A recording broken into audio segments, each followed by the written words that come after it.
بزاف ديال الرجال كيشكيو من قلة الاحترام، ولكن السؤال الحقيقي هو شحال كتسوى قيمتك. خليني نقول لك كيفاش تزيدها في هاد الدقيقة. القيمة ديالك ما كتجيش من الهضرة، ولكن من داكشي اللي كدير.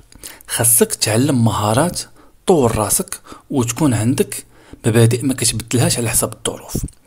الرجال اللي عندهم قيمة ما كيتشكاوش، ما كيطلبوش الاهتمام، كيخدموا على راسهم وكيخليو النتائج تهضر عليهم. الا كنتي غير تابع العواطف وما عندكش هدف في الحياة، غادي تكون مجرد رقم وسط المجتمع. ولكن الا كنتي طامح ومنظم وكتحترم وقتك وكلامك، غادي يجي النهار وتولي انت هو المرجع. الرجال ما كيطلبوش القيمة، كيصنعوها.